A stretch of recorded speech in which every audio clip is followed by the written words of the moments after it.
the right to be rich. Whatever may be said in praise of poverty, the fact remains that it is not possible to live a really complete or successful life unless one is rich. No one can rise to his greatest possible height in talent or soul development unless he has plenty of money, for to unfold the soul and to develop talent he must have many things to use, and he cannot have these things unless he has money to buy them with.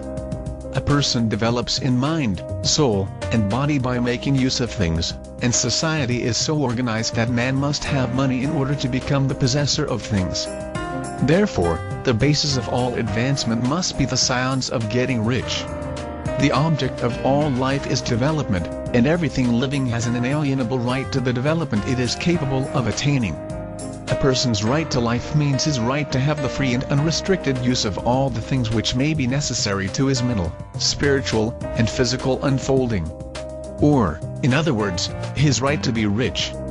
In this video, I shall not speak of riches in a figurative way. To be really rich does not mean to be satisfied or contented with a little. No one ought to be satisfied with a little if he is capable of using and enjoying more. The purpose of nature is the advancement and unfolding of life, and everyone should have all that can contribute to the power, elegance, beauty, and richness of life. To be content with less is sinful.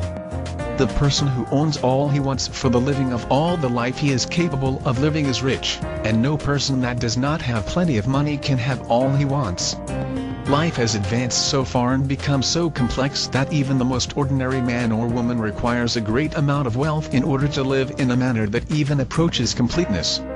Every person naturally wants to become all that they are capable of becoming. This desire to realize innate possibilities is inherent in human nature. We cannot help wanting to be all that we can be. Success in life is becoming what you want to be. You can become what you want to be only by making use of things, and you can have the free use of things only as you become rich enough to buy them. To understand the science of getting rich is therefore the most essential of all knowledge. There is nothing wrong in wanting to get rich. The desire for riches is really the desire for a richer, fuller, and more abundant life, and that desire is praiseworthy. The person who does not desire to live more abundantly is abnormal. There are three motives for which we live. We live for the body, we live for the mind, and we live for the soul. No one of these is better or holier than the other. All are alike desirable, and no one of the three, body, mind, or soul, can live fully if either of the others is cut short of full life and expression.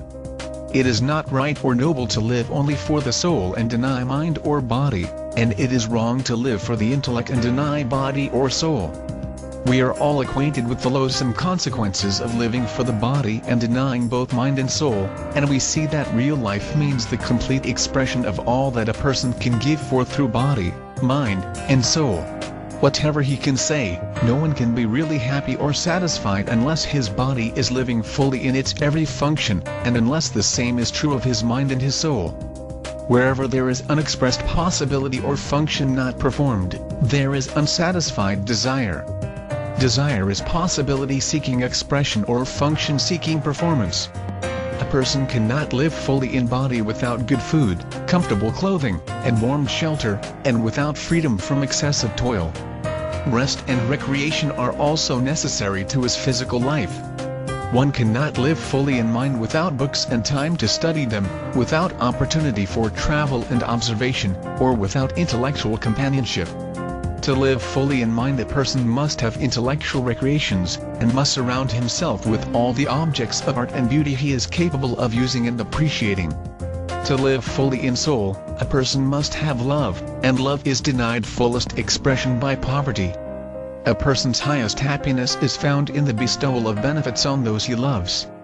Love finds its most natural and spontaneous expression in giving. The individual who has nothing to give cannot fill his place as a spouse or parent, as a citizen, or as a human being. It is in the use of material things that a person finds full life for his body, develops his mind, and unfolds his soul. It is therefore of supreme importance to each individual to be rich. It is perfectly right that you should desire to be rich. If you are a normal man or woman, you cannot help doing so. It is perfectly right that you should give your best attention to the science of getting rich, for it is the noblest and most necessary of all studies. If you neglect this study, you are derelict in your duty to yourself, to God and humanity, for you can render to God and humanity no greater service than to make the most of yourself.